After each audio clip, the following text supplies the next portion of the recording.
All right.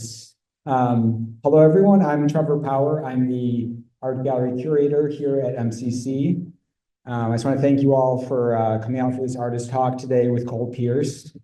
I'm thrilled that Cole is here today to share a little bit about his practice with all of us. I'd like to quickly thank the MCC Art and Design Department and Joe Sullivan, the Dean of Arts and Humanities, for their support in organizing this event. And a special thanks also to Justin Schmitz and his audio video new media class for setting up the Zoom recording this afternoon. All this nice equipment you see here. So yeah, I'll just read a short bio of Cole before we get started and he'll come up.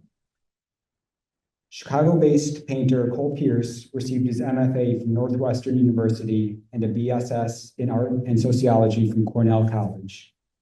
He has recently exhibited at The Mission, the Evanston Art Center, Heaven Gallery, Paul Luce Gallery, PArC Lima, and Roman Susan.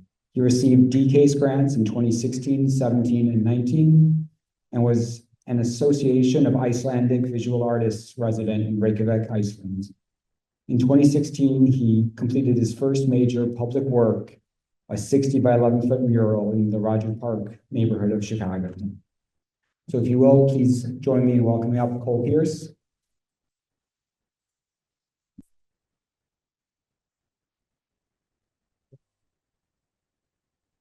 Hi, everybody. Thank you all for coming.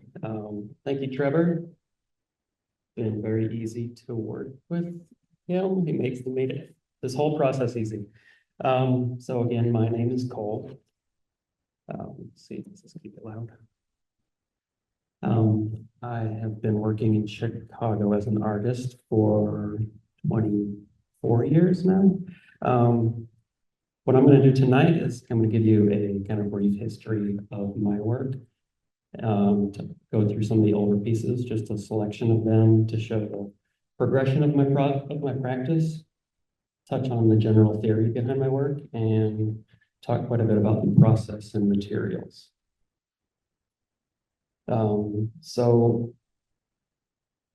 Right after or during grad school and before, I was in Chicago for like 4 years after my undergrad, before going back.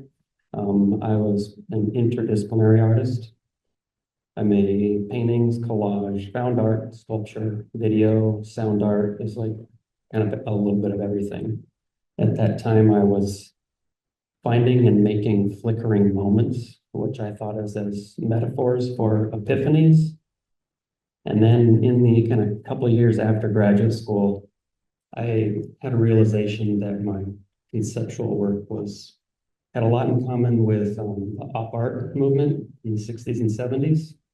I'd always loved kind of Bridget Riley, Victor Vasserly, and like standing in front of one of those huge paintings and just having this moment of unknowing, like you just didn't know what was going on. Like it was messing with your eyes, messing with your body. And at that point, I just decided that I needed to start making paintings like that, or having my paintings exist like that. And my route to becoming an artist was kind of unconventional. Trevor mentioned that I was at first a sociology major, and then I added an art major. Shout out Cornell College. Take one course at a time. It's an awesome structure in one class for a month, so you can really focus on stuff.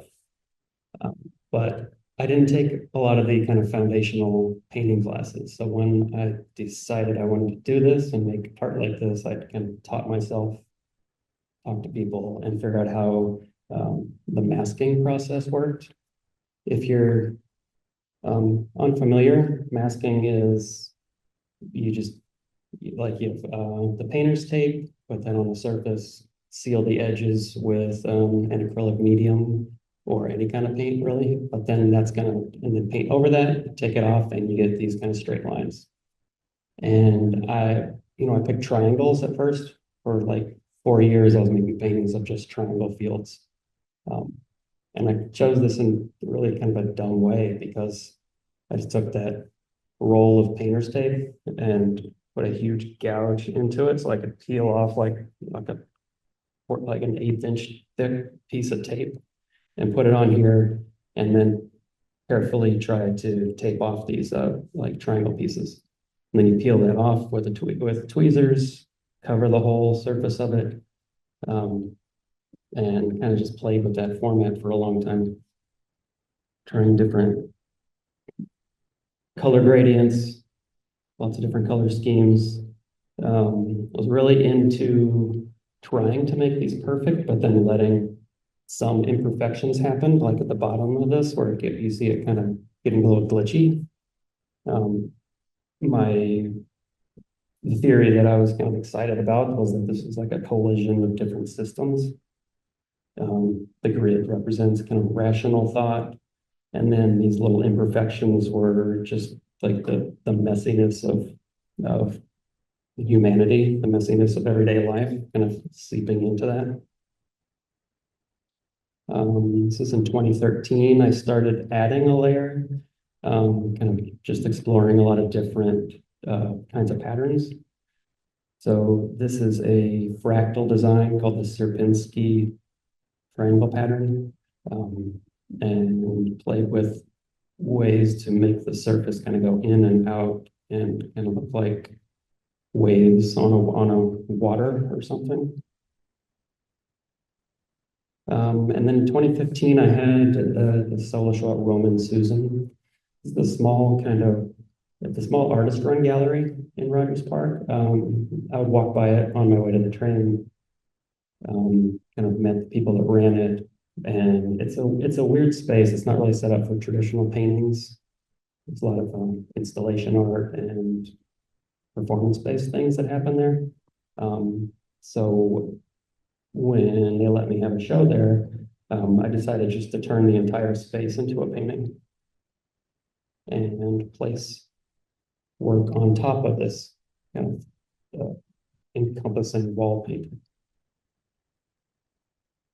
That yellow one there, I've got a picture right here of it kind of in process in my studio. So on the left, I can't even explain what I was doing there. This is like 7 years ago. Like they just got so complicated, but I would use this strategy of kind of using the same color palette, and adding, a variation of a yellow gradient over yellow gradients. And I kind of still do that a lot today. This is a picture of my studio at that time. So after graduate school, like right now, you probably have space to work as your students, but once you graduate, the struggle is finding a place where you're going to make that work and like how you're going to afford it. I was, talking to my landlord of the apartment building that I was living in, and told him I was looking for a spot, and he showed me this room that was just completely trashed. And I said I'd take it. Like if you pan the camera over to the right, you can see where all the like electrical meters are for the building. And then over to the left behind the wall is like the hot water heaters for the building. They did give me heating like 5 years into it. But I got a lot of work done, and it was good because it was convenient. It was like separate from my living space. And I'm a parent, so I had small children, a day job, lots of different responsibilities. So if you just got 30 minutes free, I could go down and just kind of work on the taping or the of these. So 2016 was a super busy year.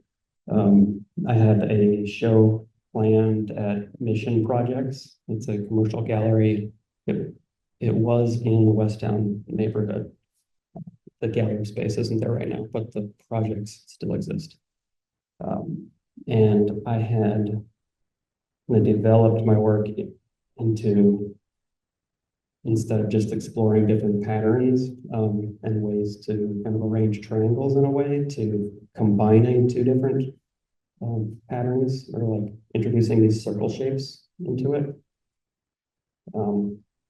I had also found a better tape to use. So before this, I was using just that blue painter's tape, and I found a kind of vinyl-based heavy duty tape.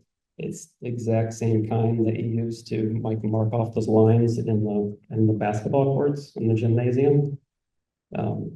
So with it was very durable. And once I got the shapes cut, I was doing this all with X-Acto blades, rulers, and like kind of trace them out and trying to get these perfect circle lines. But once I did that, I could reuse them. So this is, I cover the whole canvas in these shapes, paint it off, and then take them off very carefully and put them on the wall next to it and reuse them for the next layer. But every once in a while, I'll work on a series of paintings. So I kind of follow a thought through several paintings, and then come to a point where like I want to do something different, and I'll look back at kind of what my kind of favorite works were from the past. So, and a lot of those are those early ones from 2010, 2012, the large, kind of very optical triangle paintings. But by this point, this is like 6 years after that, and now I'm more comfortable working with color, kind of getting loose with different shape arrangements. And so just to pause about this one, I don't know how many painters are in this, but this was super hard because I wanted two gradients to kind of follow down and kind of match up the values so that they, like, you get that contrast, even though they're really mute, or like whatever the color scale is. Like I wanted to follow that down. So I had like written notes to myself on the wall of like where to add different colors, just to kind of really finesse it. And you only get like one chance to paint it once it's like taped off. So difficult, and it's one of my favorites, but like I'm not going to do it again. This is an install shot from the show at Mission Projects. So yeah, that 2016, it was a busy year. I was working on all the work that was going to go into Mission. And then, but right before that opening, I had the month-long residency in Iceland. So I had to get it all ready, go there. I came back and there was the opening. It was like a summertime, it ran for the summer. And then once that came down, I started working on this 60-foot mural. And I had never worked at this scale before. So it was, yeah, it was difficult. It took a long time. I didn't hire anybody. Like I just spent like 3 months going on it. This is the neighborhood that I live in. So like I could just kind of run over after work and work on it. But also this increased the scale of the shapes, and kind of being that close to something that huge that you make, kind of influenced what I wanted to do in the studio.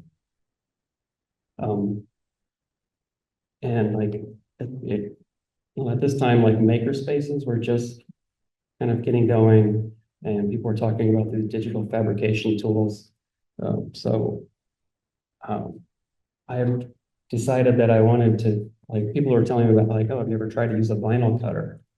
Like, I don't know how to do that. But so one of these grants that I got in 2017 from DCASE was basically funding some R&D, which paid for me to go and like work at a maker space, learn how to use a digital plotter, which is the vinyl cutter, experiment with CNC machines and laser cutters, and then just figured out how to make that work and which vinyl worked best. There is actually a kind of masking vinyl that is specific and intended to use for painting. Yeah, so I bought one of those, brought it home to the studio, and now I could like cut shapes that were up to 24 inches wide. And I was kind of sick of using the triangles at that point, so I just went to circles, like circle fragments, and started making these kind of interwoven circle design compositions. Yeah, And just to kind of challenge myself to make a composition that wasn't kind of based on like really dense shapes or lots of sharp shapes like triangles and little fragments. I moved to this, tried to get a little more organic, but still making it like a geometric abstraction. It's very hard edge, clean lines, and focusing on just kind of subtle color shifts. So this one that goes on the top from like a very cool gray is the background to a warm gray, and then the yellow to the blue, to see what that kind of does to the space, because that goes in and out. It's another picture from my studio. That is the vinyl there on the bottom. You can see I pulled off some of the shapes. And at this time, I started combining the two kind of big shapes, tiny shapes, into one composition. Didn't really know what it was going to turn into. This is one of the first experiments. You can kind of see it's very faint, but there's that larger circle arcs in that one green, and then the blue within this other pattern of kind of randomized quarter circle patterns. I use the word pattern a lot, but it's not the right word for this because these shapes don't repeat. It's not a repeatable sequence of shapes. Just to let you know, I'm using that word, but it's not the right word. I don't really know what the best word to describe these are. My brother has a math degree, and he described them as patternless patterns. I kind of like. And then, like, I just started spending more and more time on a piece. Like, just the amount of labor started to increase because I just get really into these. Right, so I wanted to combine these kind of spiraling circles within a kind of triangle grid, and do so in kind of a sunset gradient. And I wanted to be very intentional about that because, that's what I mean by it's like I didn't want to cover up any lines like after I've painted. So each layer I was like very meticulous, and I try to leave whatever paint was already on there evident, but not cover up too much. There's another example from that time period. Handful of pebbles from 2019. It's like throwing a handful of pebbles into some water. Another version of that one. It's not a perfect system. So yeah, so the way that I work is I'll start on this idea, and while I'm working on it, I'll be like, oh, what if I try this other thing? It's like, what if I just change this one little piece? Or what if I adjust this red gradient and make it a little more mute, or like make the circles a little bit bigger? It's a detail of that one. Or what if I make the spirals go in from the corners and have these huge arcs? Or what if I make it blue? And these are big. This is a 65 by 65. The detail of that one. This is another instance where I like kind of reached back to my old favorites, like the one from 2010, 2012, and then introduce kind of some of the other things I've learned since. This one was finished in 2021. It took quite a bit it took a long time to finish this one. I think I worked on it for probably 4 months.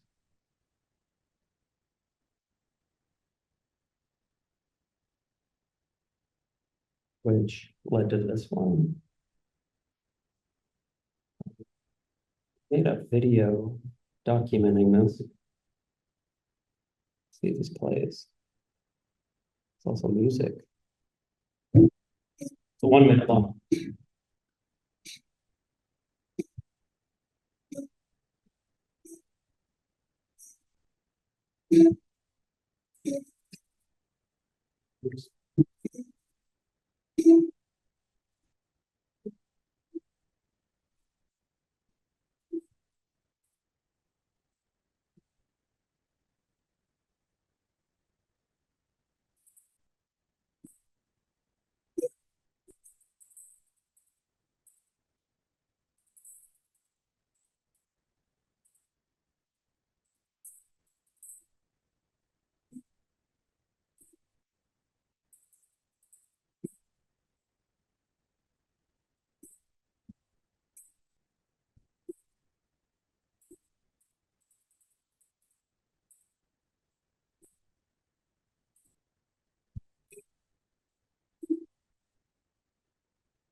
Okay, apologize for all those glitches. But now you can kind of see my process when I describe it. It's a difficult process to explain to people, even people very close to me. When I tell them what I'm working on and how I'm doing it, they're like, "What?" I'm like, "I don't know how you got that surface," because there's a depth of field in it that's usually pretty consistent. What's next? The two of them in the installation view. Yeah, so there's a depth of field that's usually pretty consistent. It's kind of, it goes in, but there's not a lot of like objects that are in front or behind, and kind of the energy is going in all directions. Like I want it to be a field that's going off the sides and up and down. And for a lot of them, they're kind of weighted at the bottom with this kind of gravity, like a landscape. But like they get to that point through a very convoluted process of masking and layering. And then, right, so I kind of got sick of doing those, of working with that one color palette, and I wanted to challenge myself with like not using much color and trying to make some very mute, very, very minimal, at least color-wise, paintings.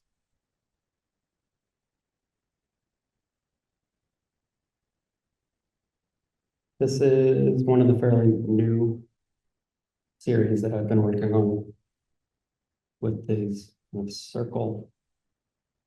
I don't even know, like there's a combination of 2 or maybe 3 different sized circle patterns layered on top of each other.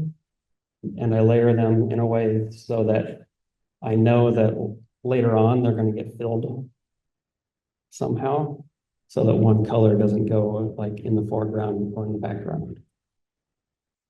And then in that process, I get these kind of funky shapes, and I just love it when I get some new kind of abstract geometric shape that I wasn't expecting.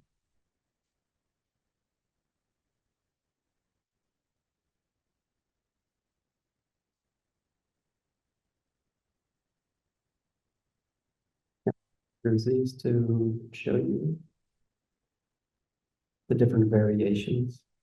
I'm just adding more circles. It's kind of making it a little more complicated. This one's in the show. And yeah, this was another one that I spent at least 4 months on, and I just decided just to push it and kind of find the limit of the material and my patience. And it, like once I just got so OCD about this, I was like, I wanted to just like one circle would begin, and then it's like, oh, I can make that circle go even further, or I can add another circle. I want to make this line keep going and just keep fracturing and make it more intricate and more intricate. And I did find the limit of like how textured I can make the painting without the paint started bleeding into the masking. So at that point, I just had to stop because it was going to get kind of cruddy. There's one way that I kind of experiment in the studio, or a way to find new forms, is it's like I've got all this masking, this vinyl masking, and the shapes that I plan to use, and that'll leave these leftover shapes. And I just keep those around, and then on some kind of crappy canvas, I'll just slap them on really quickly and not thinking about it, like in between working on something that I have plans for. And I had this one that was like that, and like 80% of it was not good, but there's one little section up there where for some reason I had a bunch of tiny little strips and extra circles, and I made this composition on that one, and then I kind of zeroed in. I was like, let me try that, but only do that and really control the colors. And been making a bunch of these lately. So I started out with these small ones, only on green. I also switched to green like in the past couple of years. It's like I think I came to this realization, was like I've never really made a lot of green paintings, and like the human eye sees more shades of green than any other color. So I was like, why not go in there and see what I can do with it, or increase the scale. I stole this title from a band called The Florist. This is one I'm working on right now. So the white is the masking vinyl, and I will do this layer probably 20 times.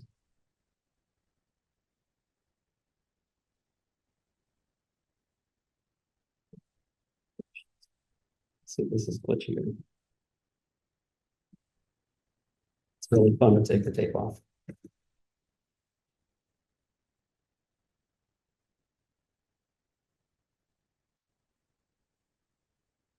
So that looks like it. Started at grayscale.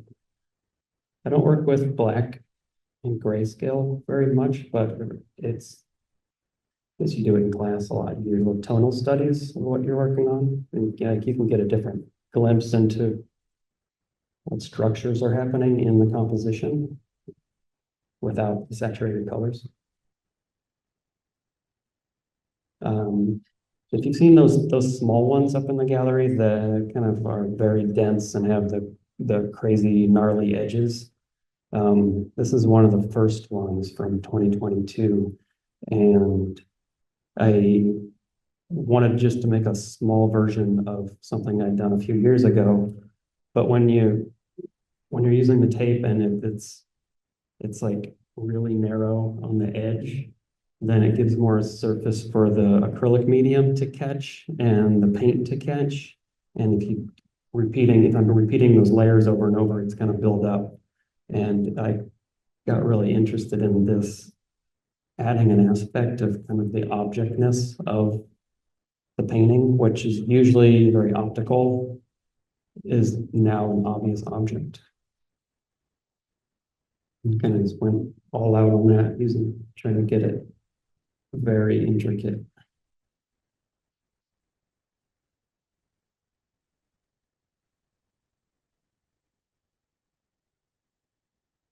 This is my kind of last section I was going to talk about of this mode of working. This painting from, what was this, 2021, was I was trying to break from what I had been doing. So it was like no grids. Just kind of go full improv on circle shapes and fragmenting that. And I returned to that just recently with this one. These yellow ones are kind of based on that same idea. So this last part of the presentation, I'm going to show the kind of evolution of this painting. I didn't document every slide, every stage, but enough to give you guys an idea of where one of these would start and how it finished. So that's the first layer. Like I wasn't I was not picky about where these lines were. I knew that they were going to end up crossing the entire square, and I was going to add more. I wanted to try to keep this as like pale yellow as possible, but that's hard for me to do. You'll see. This is like a few steps later.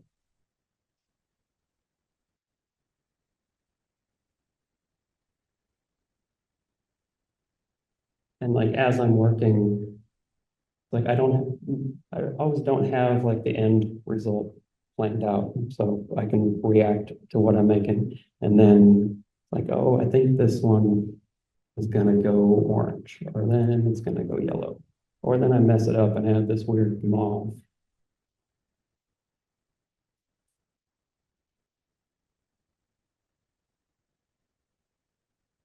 Also moved studios in the middle of this painting. Like kind of what the surface looks like with all the tape.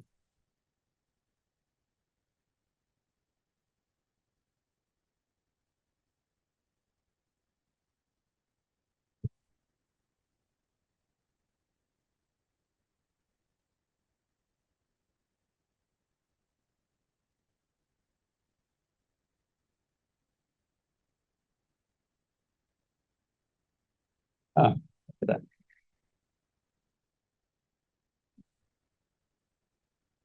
Thank you.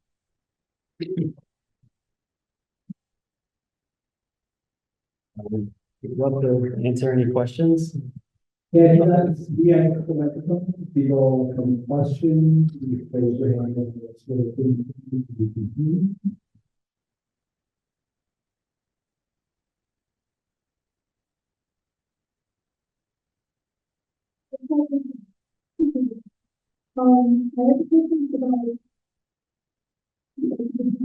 you showed everything. I'm still not getting it. So do you plan all of those like taping and cutting out exactly what you do, like saying you plan all that, you just start So she asked if basically if the entire plan of the painting was kind of formulaic and planned out. And the answer is no. Like there's a formula. I'll usually I'll decide what colors I want to do, and I'll decide what shapes I'm going to use in that. But no, I don't know exactly what each stage is going to do. And sometimes I can react and change it up halfway through. But also because I've been doing this for so long, like I know what to expect from my process, and I can like start it out really sparingly and leave a lot of empty space, knowing that it's going to get filled in later somehow.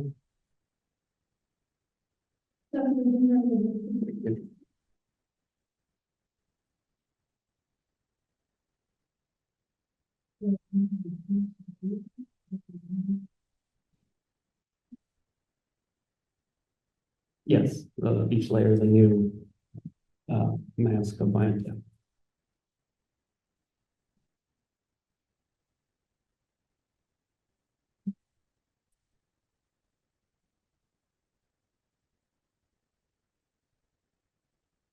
Yeah, I'll cover the entire, each layer, I'm covering the entire surface of it.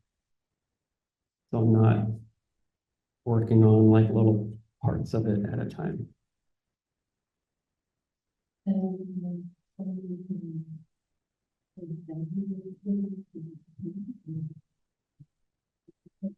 That's acrylic paint. It's just, yeah, I used to try to keep them clean, but yeah, I liked it that it made the painting evident that it was an object, and that kind of juxtaposition with the pattern being very optical.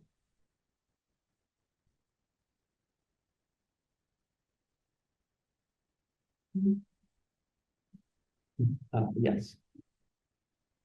I don't make the stretchers though.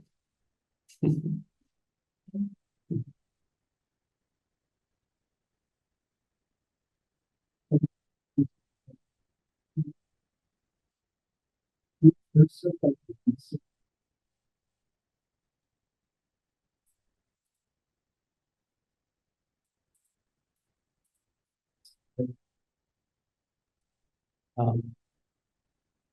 it won't take the canvas with it. And the material no, usually it works. The only thing, like the paper tape, that'll rip and you'll get more bleeds with the paper tape. We're like dorking out on material here, but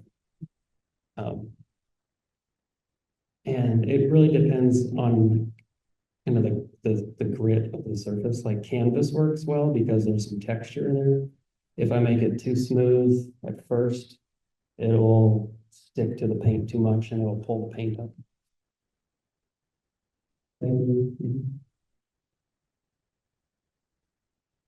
You said that you normally do the process and you did really have things planned out, but have you ever gone halfway through and like not like how it's going and then like given up? Oh, yeah. I mean, there's, That was a stupid question. yeah, Everybody does it. no, there's experiments that are just in the painting rack that I can't bring myself to throw out yet. It's like, maybe I'll fix them. There's one in the middle of this is mostly yellow, the big yellow one with like spirals and the triangle shapes.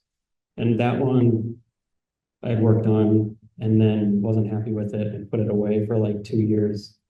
And then I think that's when I moved to the vinyl cutter and I had better control of making better shapes. So I went back in and finished it a couple years later.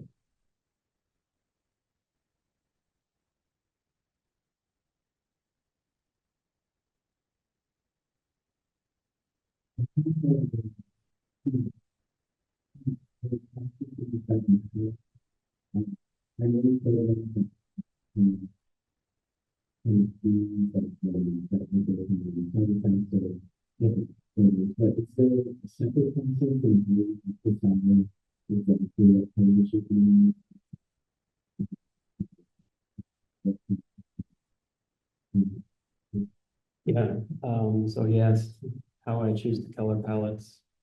I mean, the answer is different for different years or different periods of my practice. The kind of the sunset gradients came from like loving that juxtaposition of having it elements of a landscape and like being inspired from natural forms, but then making it in this very kind of digital, fragmented, geometric way. And I like that tension. There was another part of your question. It's like, I think the green ones also came out of that too. Just like staring up in the trees and like looking at all the different shades of green in there and you're like, oh, maybe I've never done like a super deep green. Let me try that. And then there's the process of figuring out how to make paint do that, or like which colors you have to add to a green to get that deep forest green. So, and I work that out kind of on the canvas usually. That answer your question? Thanks.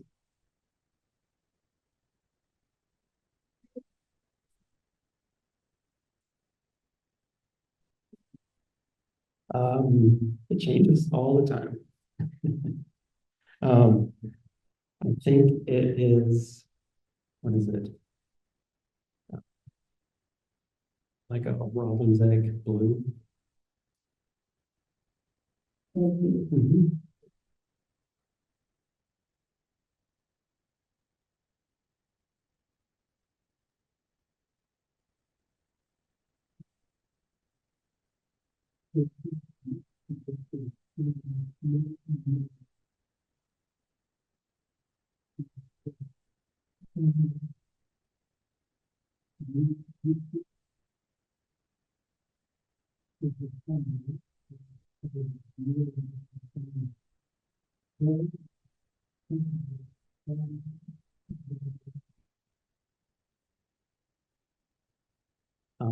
I don't see an endpoint.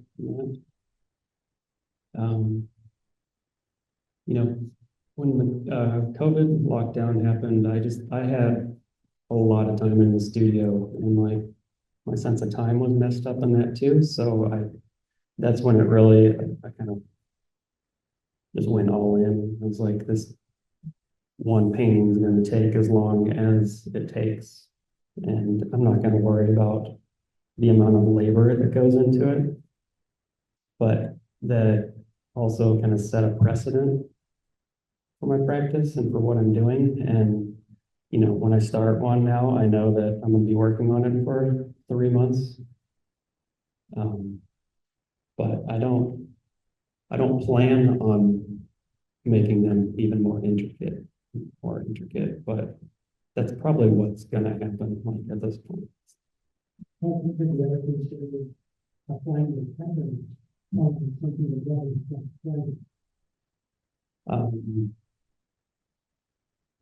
I mean, yeah, I've experimented a lot. I've done it in ceramics once. I did like carvings with the CNC machine on wedges of wood. Yeah, but not really on purposely textured objects or something like that.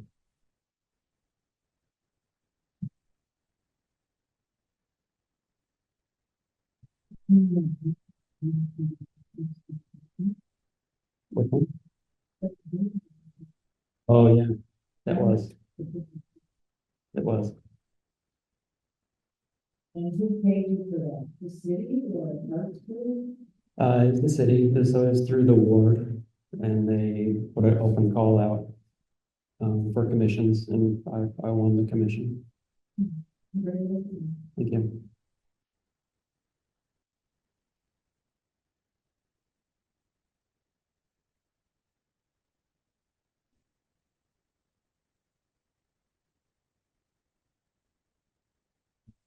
It's a very meditative process. She asked, how do I combat burnout? And with my practice, I don't have to worry about being inspired to make something new. Like, there's just a lot of repetitive labor involved, and a lot of just work in between painting and time to think about what I'm doing. And I get really excited to see what each layer is gonna be. And if I'm not working, that's when that's when like the anxiety sets in, or like I feel like I've always got to be working on something.